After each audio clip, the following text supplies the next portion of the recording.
down. Anarchy in our streets is unacceptable, and anger is not enough. You have a president committed to action. The DOJ has arrested over 100 anarchists for rioting and destruction of federal property. The DOJ has also charged 4 men in federal court for attempting to tear down the statue of Andrew Jackson in Lafayette Square. The FBI has over 200 open domestic terrorism investigations ongoing. AG Barr has created a task force on violent anti-government extremists led by the U.S. Attorney's Office in New Jersey and the U.S. Attorney's Office in northern Texas.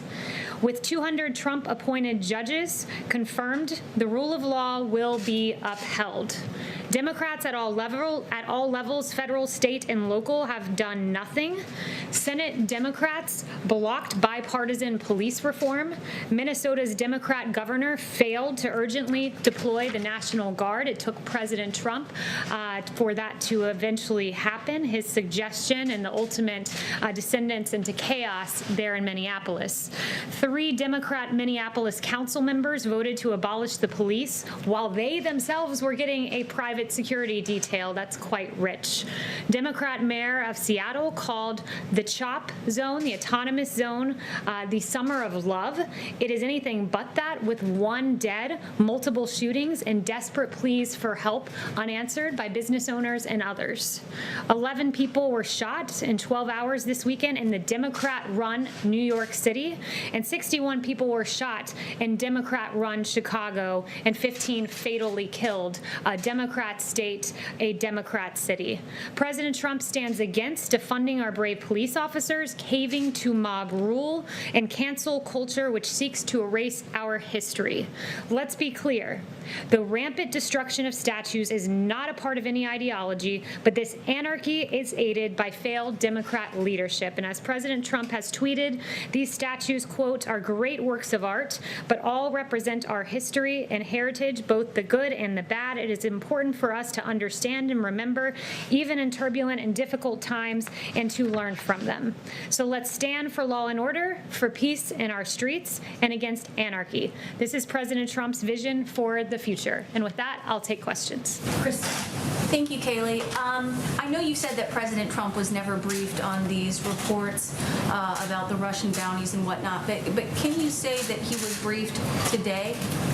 Look, I'll say this, that the U.S. receives thousands of reports a day on intelligence, and they are subject to strict scrutiny. While the White House does not routinely comment on alleged intelligence or internal deliberations, the CIA director, NSA, National Security Advisor, and the Chief of Staff can all confirm that neither the president nor the vice president were briefed on the alleged Russian bounty intelligence. But has he been briefed since all of these reports came out? So let me back up and say this, that there is no consensus within the intelligence community on these allegations, and in effect there are dissenting opinions from some in the intelligence community with regards to the veracity of what's being reported, and the veracity of the underlying allegations continue to be evaluated. And one more question, if I could.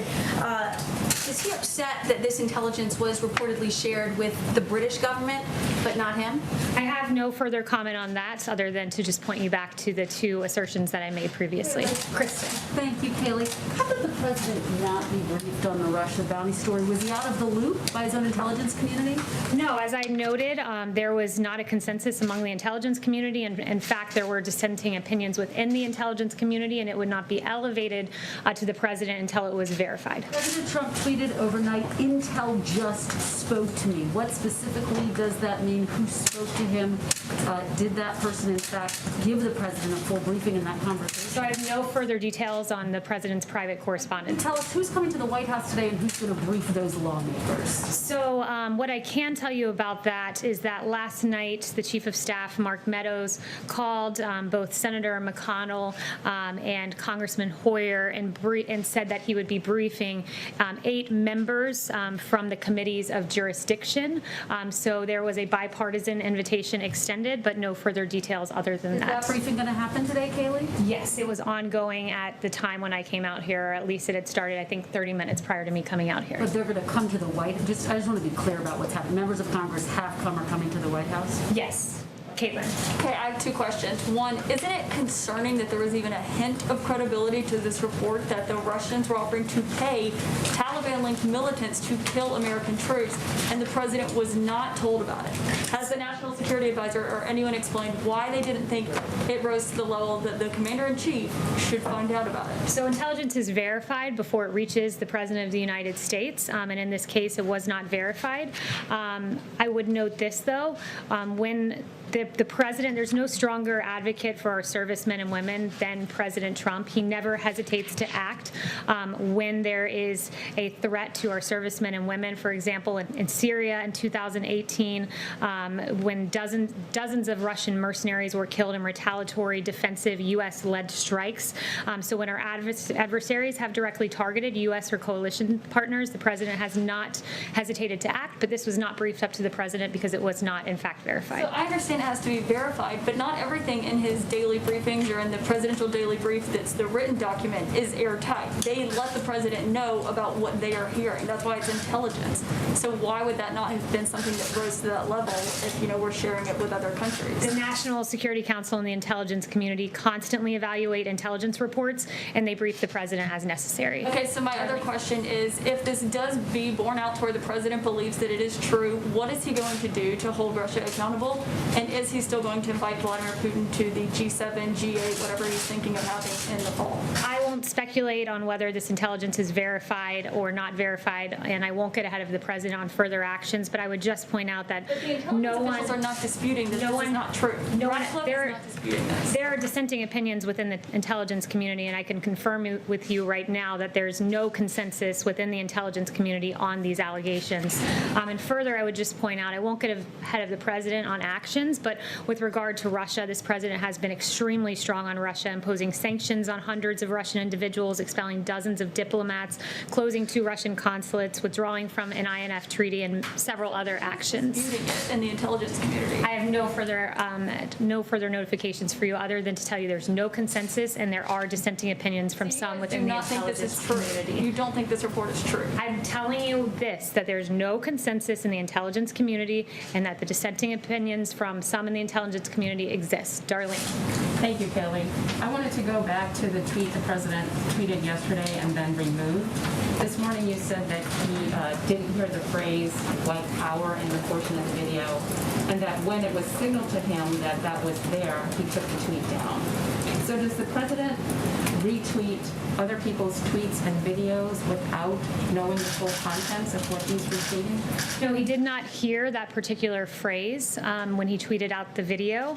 And Listen to the video before retweeting it? he did, and he did not hear that particular phrase.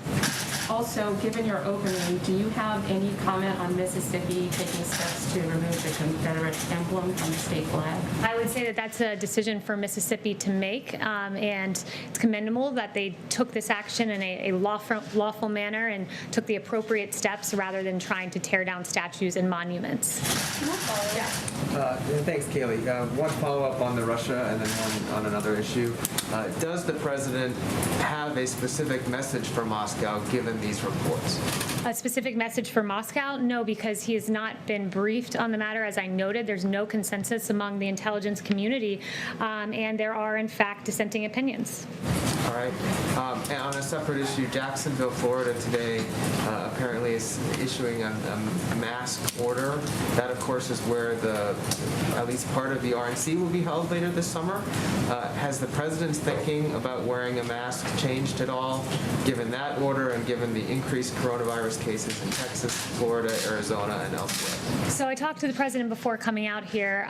It's his choice to wear a mask. It's the personal choice of any individual as to whether to wear a mask or not. He encourages people to make whatever decision is best for their safety, but he did say to me he has no problem with masks and to do whatever your local jurisdiction requests of you. Yes. Thanks, Keyleigh. There have been reports that some American service members actually were killed as a result of this Russian bounty. What information do you have on that? Look, again, pointing you back to the fact that there's no consensus within the intelligence community. And I would also note that for those of you that are always taking the New York Times at their word, they erroneously reported that the president was briefed on this. He was not briefed on this, and neither was the vice president. So before buying into full-fledged a narrative from the New York Times that falsely stated something about the president, that you would wait for the facts to come out. And note, once again, there's no consensus in the intel community, and in fact, there are dissenting opinions from some within it. Yeah. So you say that he wasn't briefed. Does that mean it wasn't in the PDB either? He was not personally briefed on the matter. That is all I can share with you today, is that both the CIA director, the National Security Advisor, and the Chief of Staff can all confirm neither the president or the vice president was briefed. Okay, I have a coronavirus question as well, please. Secretary Azar said that the window is closing. This is, cases are on the rise. This is a very serious time. Obviously, the vice president held a briefing on Friday. What is the president's message to the American people, and why aren't we seeing him publicly talk to the public, encourage them to do things to stay safe? I would note that there was a whole coronavirus task force briefing on Friday where all of these questions that the American public had were addressed. We're encouraged to see that fatalities are coming down, that this Sunday, I believe, we had our lowest fatality rate since, I believe it was March 22nd, so late March. What that signals to us is we're catching people in the communities. The people who are being infected tend to be those, as Vice President Pence has noted, half of those testing positive are under the age of 35. This means we're catching people in their communities. We're aware that there are embers that need to be put out, but these signs of a decreasing fatality, increased and enhanced therapeutics that we've identified 4 of them, dexamethasone, convalescent plasma, and remdesivir, and one other that they are working. Remdesivir in particular reduces hospital time by 1/3. So these things make us uniquely equipped to handle the increase in cases that we've seen. Yes, Brian. Keyleigh, there's a national conversation going on right now about the proper place of symbols of the Confederacy, statues, memorials, names, and the president has repeatedly inserted himself into this debate. And I think a lot of people are trying to understand what his view of memorializing the Confederacy is and the proper place of the Confederate flag. So a couple questions. One, does President Trump believe that it was a good thing that the South lost the Civil War? And then 2, is he interested in following NASCAR's example and banning the Confederate flag at his own events? Well, your first question is absolutely absurd. He's proud of the United States of America. Second, with regard to our statues, Americans oppose tearing down our statues. There's a Harvard-Harris poll released just last week that shows 60% of respondents said the statues should remain, and 71% said local governments should block groups from physically destroying the statues. So he stands on the side of preserving our history. The question was actually about the Confederate flag at his rallies. Is he interested in banning the Confederate flag at his rallies? That would be a question for his campaign, but look, this president's focused on taking action, on fixing problems. It's why he had his executive order just a few weeks ago to keep our streets safe and secure. That's where his focus lies, and I think that those who are tearing down statues, they do appear to have no ideology when they're tearing down statues and defacing statues of Matthias Baldwin, an abolitionist, Hans Christian Heg, who died fighting for the Union Army during the Civil War. A memorial for African American soldiers who fought in the Civil War was damaged in Boston, and a monument to fallen police officers was vandalized in Sacramento. This is unacceptable. It's why the president took strong action. It's why he has an executive order saying those tearing down statues will be punished to the fullest extent of the law. It's why 4 people will charge. He will not stand for lawlessness and chaos. He stands with the 71% of Americans who say there is no place for tearing down statues, as these anarchists are doing across the nation. Christian. It's okay to display the Confederate flag at his events? Christian. Yeah, thanks, Keyleigh. I got a couple. First off, the president's been talking about this big infrastructure push. I'm curious if we're ever going to get a look at the proposal that DOT has been working on. And then secondly, curious if you could give us a little info on how the Phase 4 negotiations are going. Do you get a sense that Congress is open to the back-to-work bonus that the president said he's in favor of? I I don't have any updates for you on phase 4 or infrastructure, but the president has mentioned for the last 3 years he's very keen on Democrats coming to the table and working with us on infrastructure. He's keen on in a phase 4 seeing a payroll tax holiday, which helps low-wage workers and those who need it most. These are real effective measures that could help the American people, but the onus is really on Democrats to come to the negotiating table. Well, is there any indication that this is going to be different than infrastructure in February? I mean, that was roundly denounced by all the Democrats. Yeah, I won't get ahead of the president or those negotiations. Stephen. Thank you. I have two questions. First, about the statues. I covered pretty closely the Trump inauguration rioting trials, and those all ended in essentially jury nullification, and no one was convicted. And I was wondering if President Trump is concerned about the possibility that the same will happen with the people who were charged before for trying to topple the Jackson statue, particularly given his personal role helping apprehend suspects. Look, that'll be a decision for the courts to make and for juries to make, but the president is very keen on seeing these actions brought to justice, because tearing down American monuments and defacing federal property and defacing the Lincoln Memorial are not things the American public want to see, as noted with that 71% poll. Got it. And my second question is, over the weekend, President Trump retweeted a contrast of his presidency and President Obama's, and there was a chart of the different things that President Obama did and President Trump did, and one of the differences was President Obama approving the extrajudicial killings of Americans overseas. There was a little bit of confusion earlier in President Trump's presidency about his position on that. Are you able to clarify whether he opposes that? Look, I would just say this. The president will always point to the difference between his record and that of President Obama, which is what he was getting at with his tweet. You had on one hand the Obama-Biden presidency, the weakest economic recovery since World War II.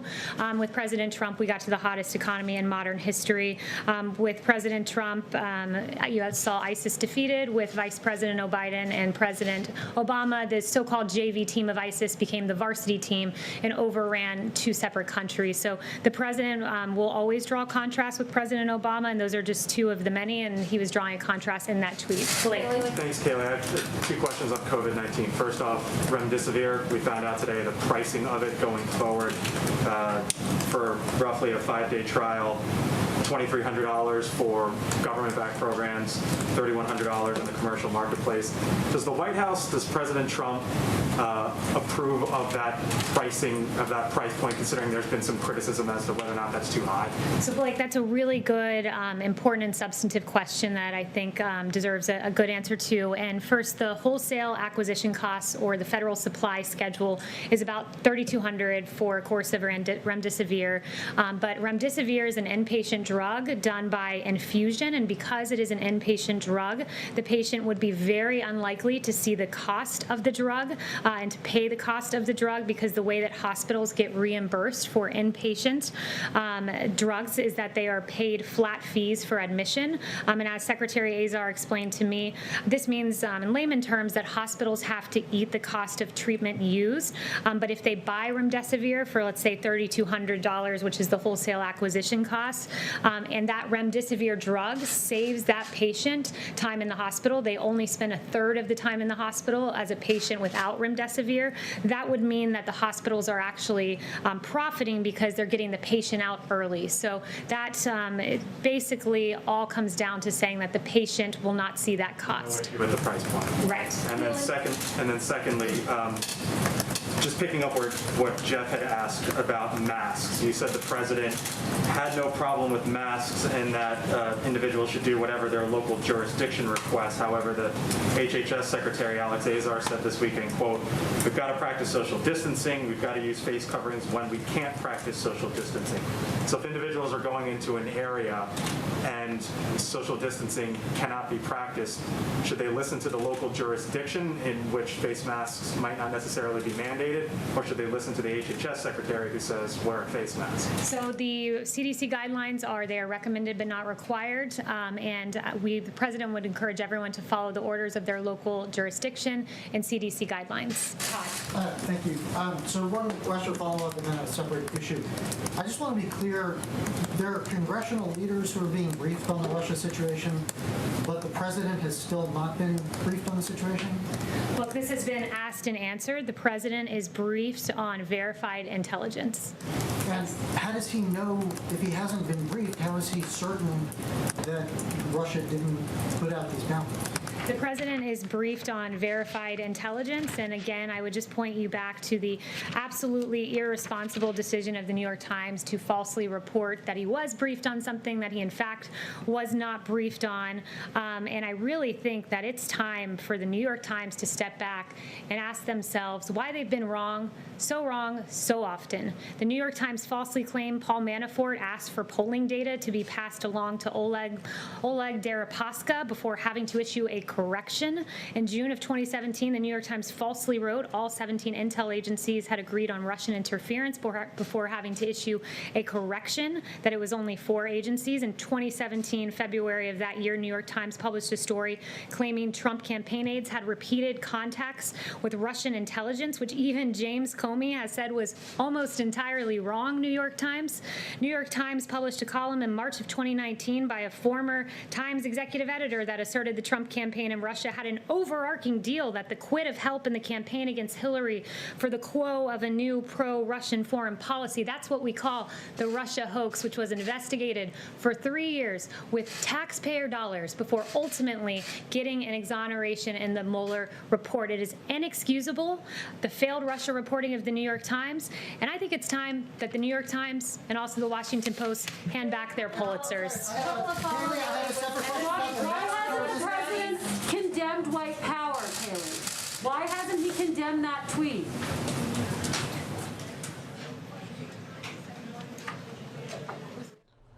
And that was the White House news briefing in full right here on coronavirus. We will make America great again.